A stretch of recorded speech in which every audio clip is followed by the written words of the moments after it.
Welcome everyone, and thank you for joining us today for the Smithsonian Online Educational Conference. Today we're discussing Teaching the 57th U.S. Presidential Inauguration, Q&A with Smithsonian experts. So thank you so much for joining us for the live session. And if you haven't had a chance to, we do hope that you'll jump over to the website at some point and introduce yourself on our forums. My name is Adam Lafacci, and I'll be the moderator for today's events. We have 3 sessions coming your way. And if you have any technical issues, you can feel free to type into the chat box, and I'll work with you one-on-one to get those sorted out as quickly as possible. Many of you have already noticed the chat on the left side, but you can also use that to enter your comments and questions throughout the session today. We'll actually be trying to weave some of those questions in as we go, but if you don't get an immediate response, don't worry, we'll try to get to your question before the end of the session. If for any reason you get bumped out of the online room and you're not able to ask me for assistance, then please feel free to email smithsonian@learningtimes.com, and we'll have our team help to get you back in the online room as quickly as possible. You may also notice that we have closed captioning at the bottom of the screen, supported by our friends over at WGBH in Boston.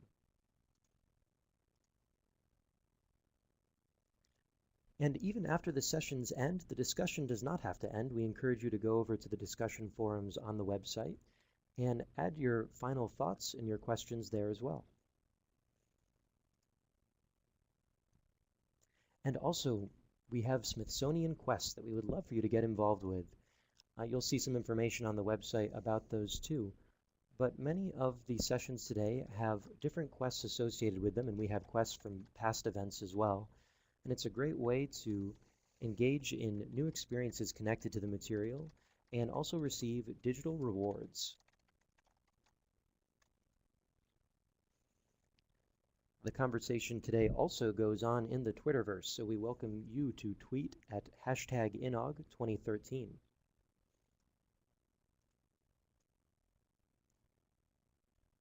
So here are our 3 presenters for today, our Q&A with Smithsonian experts. We'll be hearing first from Harry R. Rubenstein, who's going to be talking to us about a truly American tradition. So Harry, thank you for joining us. It's my pleasure, and thanks for inviting me, and thanks to everyone who is participating in many ways.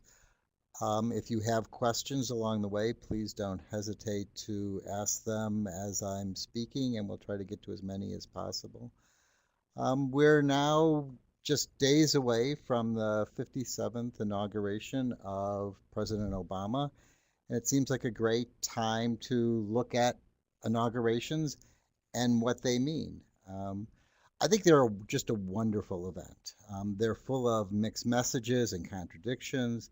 And presidential inaugurations are, I think, one of the most American of all our public celebrations. They're very much like any great national holiday, like the 4th of July or Thanksgiving. Every 4 years, amidst the pomp and ceremony, the lofty speeches, the critique of too much commercialism, we honor and celebrate the promise of our democratic traditions. And inaugurations are full of different kinds of messages. They are drawn from traditions of coronations and have all the trappings and fittings that a monarch would be comfortable with.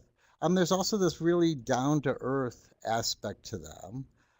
After all, these aren't kings, these are politicians drawn from us, from the people. And we all know that they're not there for their life. They're, in fact, only temporarily occupants of this very important office. I've, thrown some images along the way. This is a hat worn by a woman who attended the last inauguration. She was in the crowd with hundreds of thousands of other people expressing their point of view and their best wishes for the president. Inaugurations are intended to promote national unity. At the same time, it's an opportunity for partisan gloating. They have elements that are very populist. something to include everyone, and there's other elements that are really fairly elitist. There's some aspects that are very public, like the swearing in and the parade, and there are other events that are very private, and such as the inaugural balls. But most of all, they, I think, reflect the hopes we have for the president, the nation, and our democratic process. Great. And on that subject, we actually have a few questions that have been submitted via students and video, and I'd like to share one of those with you now.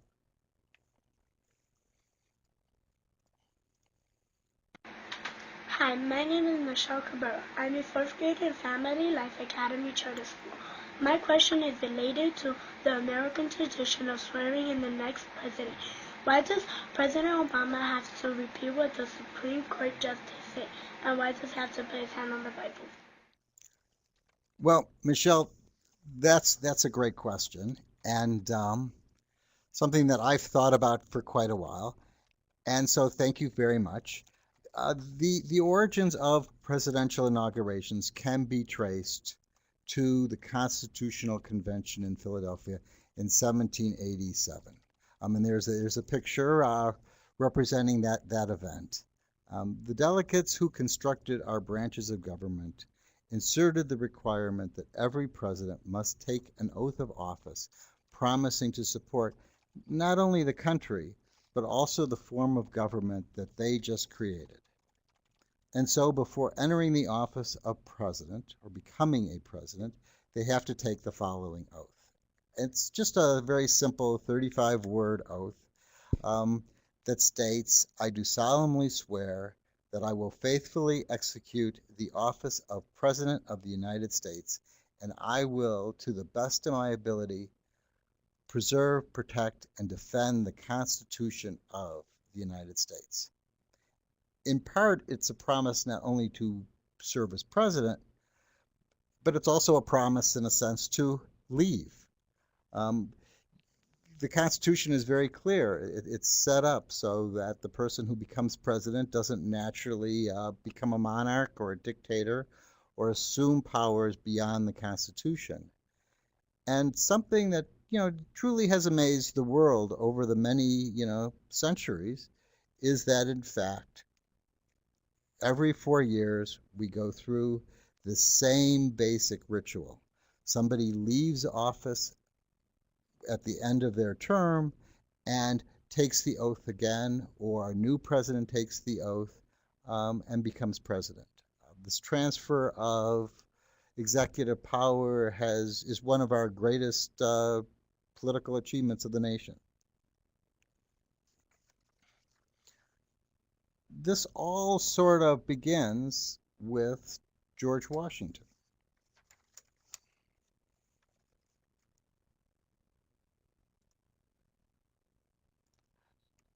And him taking the oath of office. And the first presidential inauguration really sets the tone for all of those that have followed. His inauguration was as grandiose affair as the country could have mustered, and in many respects resembles a royal coronation. He was in Mount Vernon, and he takes an 8-day journey from his home up to the temporary capital in New York City. Washington enjoyed a hero's reception, and along the way there were well-wishers who followed his path, and when he stopped at various cities, there were celebrations and banquets. A specially built barge met Washington on the New Jersey shore, and he was rowed across the Hudson River to New York City.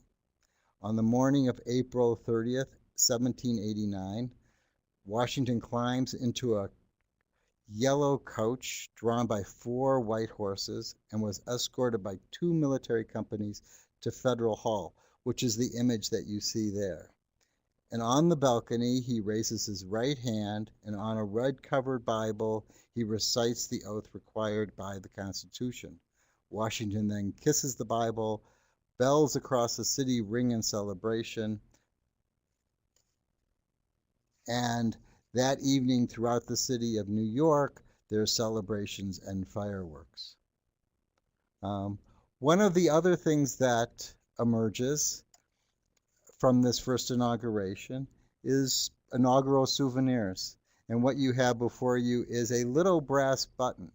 There were several of these, and they take different forms, but they were sold by souvenir peddlers to the well-wishers, who could then take these brass buttons and attach them to their clothing to demonstrate their support. It's amazing to see that the buttons are as much of a tradition as any other piece. They go all the way back to the beginning.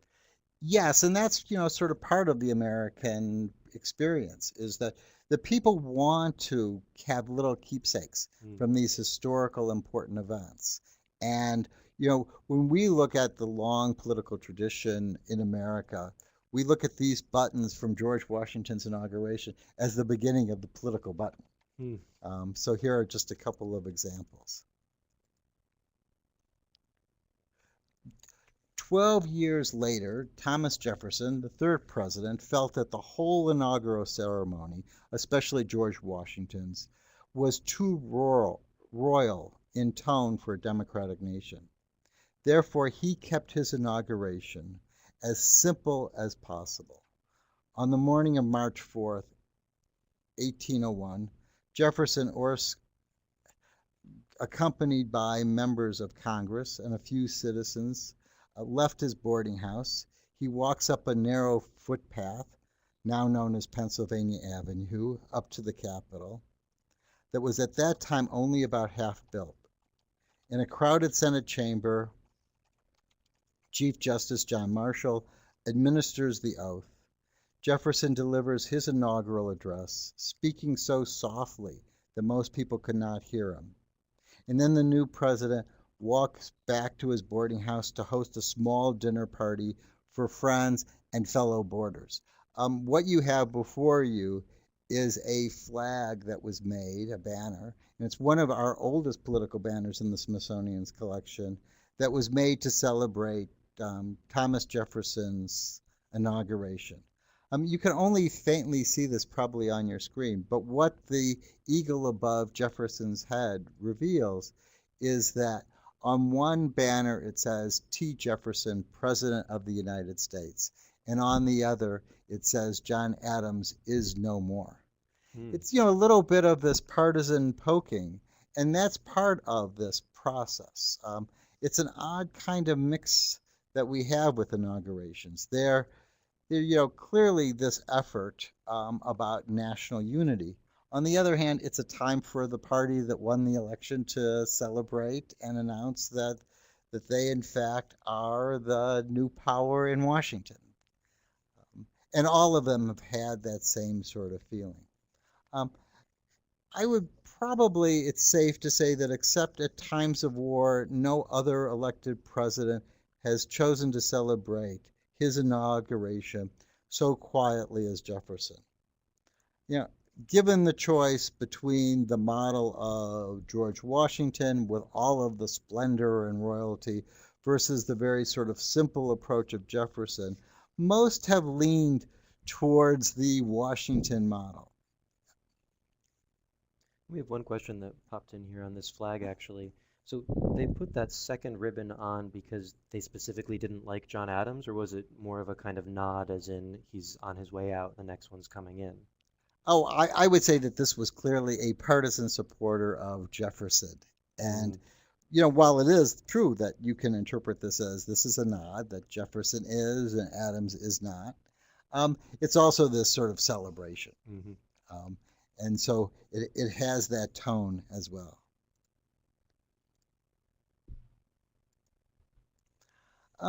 And, it's very clear to folks, and here we see Taft and his wife getting ready to take the oath of office in their carriage riding up to the Capitol.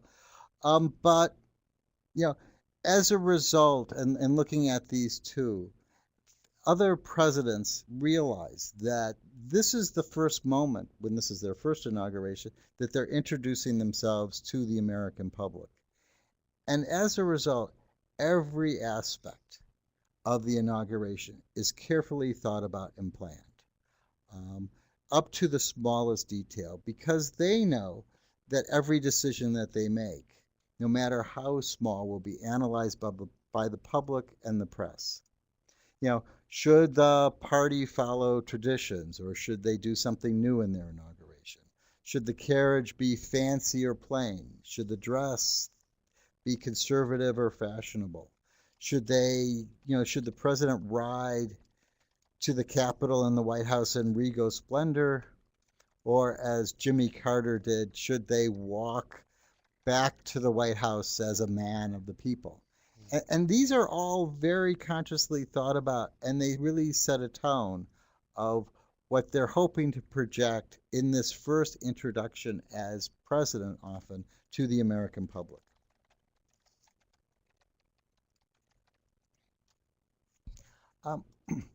There are, a few major elements to every inauguration, and like many of these, they follow Washington's lead. Washington, after his inauguration, delivers a national address, and so other presidents have all followed that lead, and they too have presented a major address to the public. The picture that you're seeing is an image of Abraham Lincoln from his second inauguration. I think you have him pointed out with the arrow, being next to this white table that was used as a stand for his water and the Bible. And presidents have delivered a whole array of speeches, some very memorable, others, and often the case, very forgettable. The addresses have no form. There's nothing prescribed about what should be in them. Some of them have been very long. William Henry Harrison gave the longest address. It was 8,445 words. He did this in 1841. His speech was then published in newspapers, presented on silk to supporters. This is a silk souvenir from his inauguration with the entire address. Harrison was 68 years old and was sort of showing off how vigorous he was. So on that cold day, he decided to go without a coat. He shortly afterwards got sick and died. So in part, his whole inauguration was probably an experience, one of the worst experiences of any president's, at least its results. Others have given very short addresses. George Washington's second inaugural address is the shortest recorded address, only 135 words, and basically all he's saying is, thank you for entrusting the office to me one more time. But no matter, what the length is, in reading through the inaugural addresses, you can get a sense of history and the major issues of the day. They're filled with all kinds of references. Connected to that, do they write their own speeches, or is it usually a group or another individual that they have handle that? I saw that question come up in chat. It varies quite a bit. Historically, many of the people who were early presidents wrote them themselves. Speechwriters are often a later addition to the political process. But they know that this is a speech that's going to be carried in every newspaper across the country and viewed and analyzed. So they would often consult with their advisors. In later days, almost all presidential candidates and politicians have a group of very trusted people to help them craft their speeches. And so you get this sort of mix. And some of the speeches we still all remember today. They're filled with sort of lofty phrases that sort of ring true. Here's Abraham Lincoln again, and for a second inauguration, the end of the Civil War is coming about, and he boldly asserts that we need to pull the country back together, with malice towards none and with charity towards all. Roosevelt in the depth of depression during his inauguration. Again, these are words that I think many of you have all heard before. The only thing we have to fear is fear itself. And, then there's John F. Kennedy, who asserts, ask not what your country can do for you, ask what you can do for your country. These are all memorable phrases that really help give a sense of their administrations. Many of the other speeches are talking about tariffs and internal relations and whether you should buy foreign goods or support the military and get sort of very specific.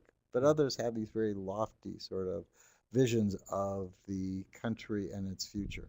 Connected to that, Juan asks, you just discussed the content and how that shapes it, but did John Adams' soft voice relate to his determination to rule the country? I think that people's soft voice or loud voice or their assertions at this time are not so much what they're really trying to do is set a tone for their administration. What are the major issues, ideas that they want to, enact, work on, change the focus of the nation, propel the nation in one way or another. And they do the best they can to set that tone. And that's really the point of an inaugural address, is that this is when many people, not only in this country but around the world, hear for the first time, or at least read for the first time, the words and messages of the person that's assuming the office of president. There's one function that's, again, from George Washington and his whole procession up to New York and on, is the inaugural parade. This is one of the great public events that everybody who is in Washington, now you can watch it on TV, gets to participate in. And these things have evolved over time and have changed as the nation has changed and as parades have changed. It used to be in the 19th century that the parade itself was to bring along the President of the United States up to the Capitol. And the basic structure of these parades was that they would begin at the White House and there'd be this grand procession up to the Capitol. What you're seeing here is the parade for Franklin Pierce. You can see his carriage being escorted up to the Capitol. And in later days, this has changed, as you might know now, in that the current custom is to have inaugural parades begin after the presidential inauguration has taken place. And there's a reason why this switch took place, and really happened in 1889. Originally, what was happening during the inaugural ceremonies, and this really begins with Thomas Jefferson, is that they would open up, after the celebration at the Capitol, they would open up the White House for celebrations. And so they would have this grand parade up to the Capitol, there'd be the swearing in, and then everybody would come down to the White House for a grand party. I think one of the most famous of these events was for Andrew Jackson in 1829, when some 20,000 visitors descended upon the White House. It got so bad in the building that Andrew Jackson had to flee to a nearby hotel, and people in the White House started filling up tubs of orange juice and whiskey on the White House lawn to lure people out of the house. This, continued for quite a while. And in 1865, we're still in the midst of a civil war. Abraham Lincoln opens up the White House and personally greets thousands of citizens as they all come into the White House, despite all the concerns for safety. Yeah, the context really shifts that statement of bringing citizens to the White House. Yes. And this was a tradition that continues on and off for many years, and that now many presidents have opened up the White House, not the day of the inauguration, but have opened up the White House the day afterwards. And it's a much more controlled event than obviously the one that Andrew Jackson saw. Um, Grover Cleveland, realizing that this was just getting out of hand in 1889, ends the tradition and begins to hold instead. He has a review of the troops along Pennsylvania Avenue in 1889. And that is really the beginning of formal presidential inaugural parades as we know them today. And, and whether you happen to look at Grant's carriage, this is the carriage that he rode to the Capitol on in his second inauguration. And, despite whether the parades went up to the Capitol or whether they came back down, they were usually full of all kinds of grand sort of aspects. Often things that, again, helped to propel the image of the president or the desire that the president had. And, you'd have everything from a float of a weaving mill, and they literally were printing ribbons and throwing them to the crowds in 1841. In 1857, and you're looking at just a portion of that 1857 parade for Buchanan, they had a hot air balloon, probably like the first Macy's Day Parade balloon float that actually went down. Here you happen to see a model of the USS Constitution that they paraded down there. Theodore Roosevelt in 1905, his parade included coal miners wearing lit headlamps, Native Americans in full headdress, including Geronimo, African American troops from the 9th Cavalry, and Roosevelt's own Rough Riders. John F. Kennedy, they built a model of his World War II PT Boat 109. And in 1965, one float for Johnson, President Lyndon Johnson, was a model of his Texas ranch. As we're talking about the different pieces that are actually in the parade, Megan in Kansas asks, in the inaugural parade, do the presidents have certain cars? Does it get that specific? Well, the way that the parades are increasingly put together is that different bands around the country are selected to participate, and different organizations propose floats. And these things can go on for hours and hours as they get longer and longer. And there's usually, the idea is to have representation of both different people around the country and different groups and different supporters. And depending on the president and the administration and how much effort they try to do to model these parades, there's often a message behind them as well. How inclusive, how open, how representative they try to be. Here you happen to have two viewers for smaller people in the crowds, or for those who are in the back rows, they could look through and see above the crowds. One is the jack is for President Kennedy, and I think probably everybody recognizes one from the last inaugural parade and inauguration for President Obama.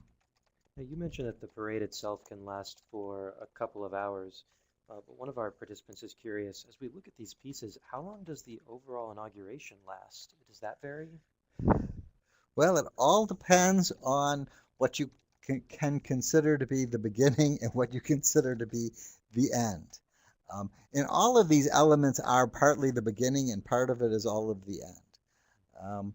There are oftentimes a series of events leading up to the inauguration itself.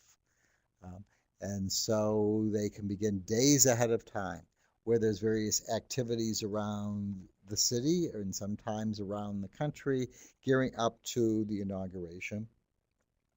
The formal event of a president going up to the Capitol and then going to the last ball is usually a 24-hour kind of event, where you get up in the morning, Oftentimes you go to, or they have gone to, some religious service.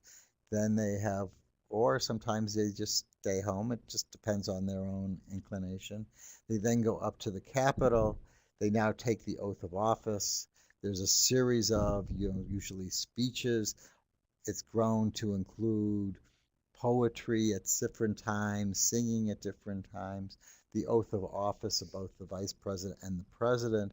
Then they go inside. They have a lunch hosted by the Congress. After that, there is the parade down Pennsylvania Avenue.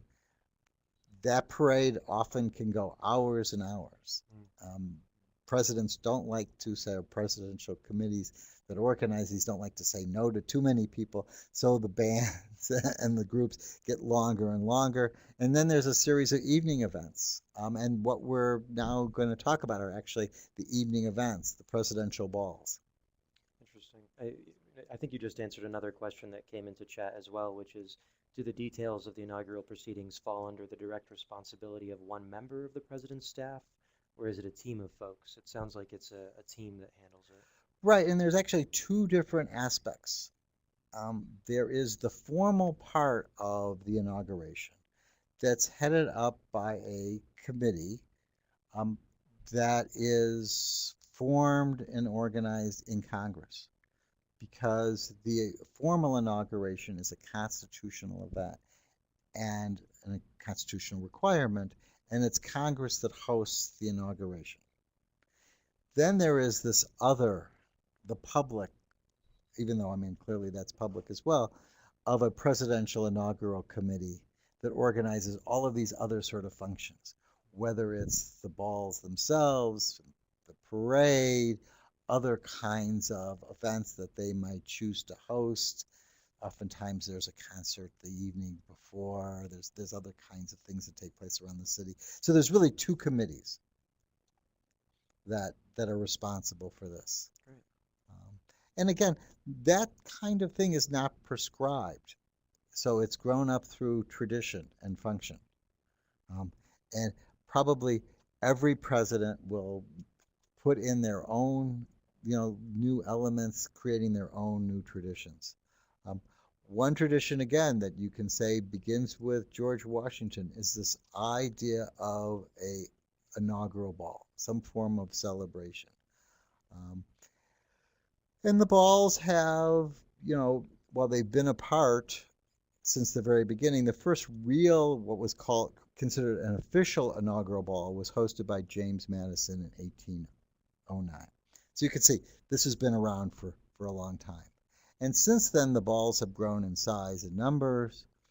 And their function is in part to reward the party members who work so hard to get the person in office. It's a chance to recognize donors. And it's a way to introduce the candidate to the world. That's great. Our third grade students from Stockbridge were asking exactly this. Why do we have an inaugural ball? And I think you just hit some major reasons there. Yeah, it's, this is how people celebrate. And that's really in very much part of it. And, they've taken on all different shapes and functions. And they don't always go as planned. For President Polk held two balls in 1845. One was a $10 ticket for Washington's elite. This happens to be the invitation for his $10 ball. He also wanted to hold a ball for the citizens of Washington, so he had a $2 ball as well. Problem was that the invitations got a bit mixed up, and the diplomatic corps, all the ambassadors, were invited to the $2 ball and not the $10 ball. Dangerous. Yes. One of the newspapers the next morning reported that they saw a foreign minister's wife dancing with her gardener. So the idea of the mixing was something that obviously some people enjoyed and scandalized others as well. And these things take on all different kinds of shapes and functions. But one of the prize tickets in Washington coming up in this next weekend is an invitation to the inaugural ball. President Wilson felt that these balls were too frivolous for such a serious ceremony, and he canceled his 1913 ball. And no official ball was held between that time and 1929.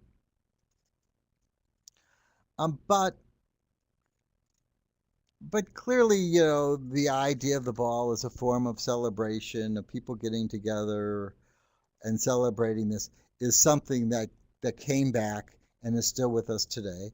And, there's a wide range of these. And the number of balls seems to both go up and down at different times, depending what's happening with the economy and the message they're trying to create.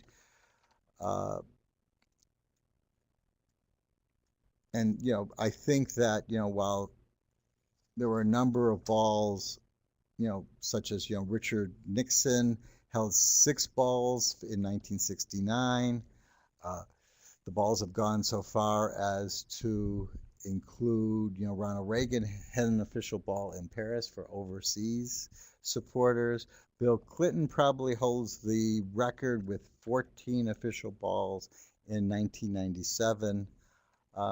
Jimmy Carter felt that the whole notion of a ball seemed too formal for his much more informal desired design for the presidency. So instead of having inaugural balls, he had inaugural parties, something that seemed more, every day.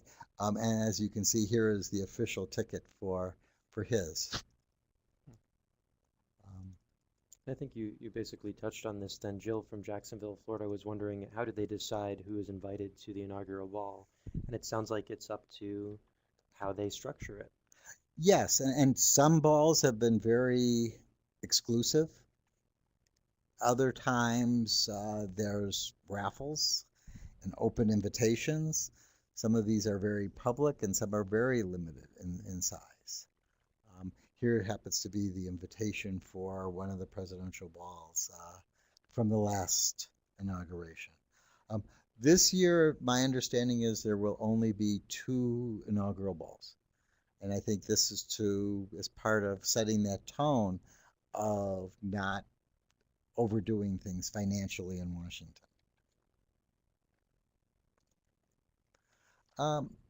So those are really the key elements of inaugurations. But whatever the tone, and whether the speech is inspiring or forgettable, whether the balls are numerous or limited, whether the parades are grand or simple, I think there's something really reassuring that every 4 years we'll do it again.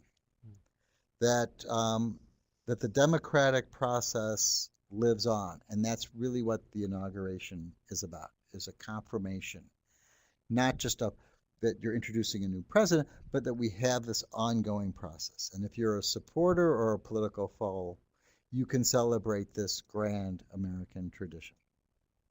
That's wonderful. As you were talking about the different stages of the inauguration and how much of it takes place outside, I saw a few comments popping in about why in January? Has it always been in January? No, it started out being in March, and that seemed to make sense in the 18th and 19th century, where you had an election in November, and then you took so many months to organize the new capital and to get people to Washington and to count all the votes and then have Congress certify the election. All of that seemed to make sense in the 18th century when they started this, and in the 19th century.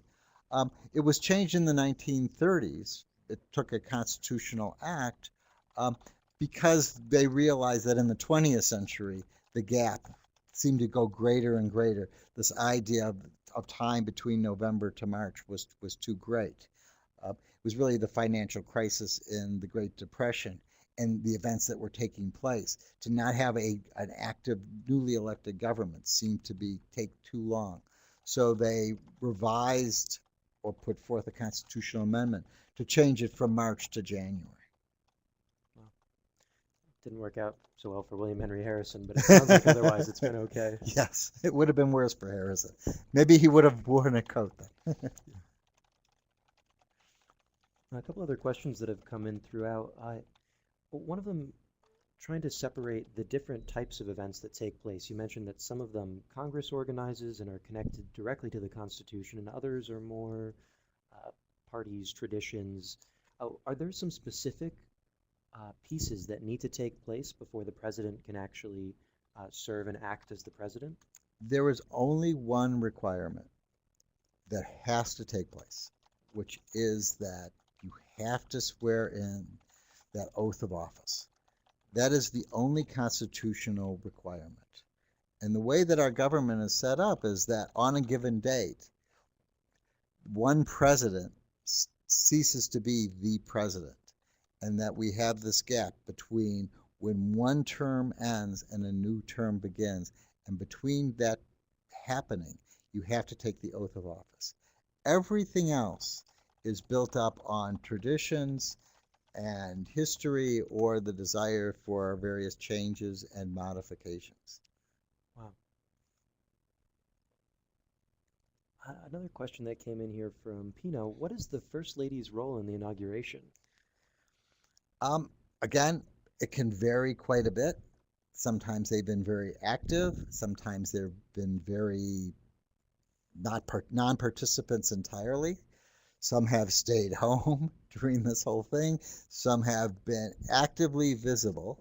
I would say ever increasingly, an inauguration, especially for a new president, this is the time in which we are introduced not only to the president, but everything that builds and adds to that. And the president's family becomes ever increasingly part of the inaugural celebration. Not just the First Lady, but the first family. And it's a way of introducing the first family to the world, not as politicians, not as candidates, but actually as the first family. And so their role is to be introduced and to embrace that position.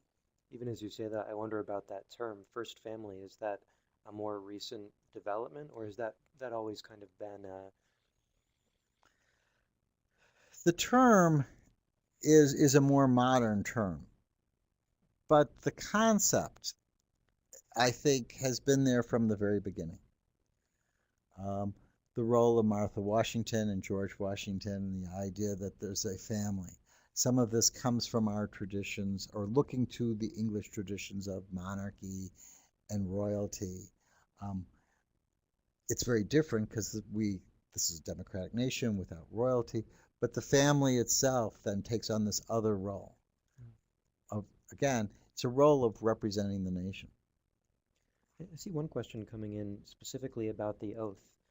Maybe you can tell us a little bit more about why the president says exactly what they say in that, and what the decision, or has that decision shifted over time?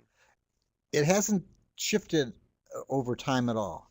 It's very much geared to the idea that the president himself is not just there to serve as chief executive. When they put the oath in, it was very consciously that he had a responsibility not only to the nation, but to the form of government that they created. And so if you read those words carefully, you realize that he is taking an oath to preserve, protect, and defend the Constitution of the United States, not the nation. I mean, they basically didn't want presidents coming in and shaking up the government and making decisions outside of this constitutional law. It was really to establish this idea that you're part of this larger government. You're not an individual unto yourself, and that the other branches of government are equally important. And so your role is to maintain that government, not to create something new. Very specific wording. Yes. And it's interesting because, the oath has been given somewhat differently over the years. Sometimes it's repeated word for word. Sometimes it's posed as a question. Will you do this? And then I will do this. There's no, because we didn't have recorded sound in the 17th and much of the 19th century, we only have various newspaper accounts of how people actually gave the oath and what they did. But it's been clear that these very simple words are stated by everybody before they get to be president. Wonderful. Well, thank you. I think we've actually reached the end of our time today, but I'd like to let all of our participants know that if you did submit a question and we didn't have a chance to answer it here, please do go check in the forums and the discussion area of the website next week, and we'll continue to answer questions there. So definitely check and see what the response is. Harry, thank you so much for joining us. Oh, it was my pleasure, and thank you all for participating. Your questions were great, and hopefully you'll all be watching the inauguration and forming your own opinions. Definitely. And we'll be jumping off the air for just about 10 minutes as we transition to our next session. We're going to be speaking with Brianna White on looking at America's presidents. And also, during that intermediate time, we've got a little bit of music for you. So we'll be right back on to share that with you as we transition.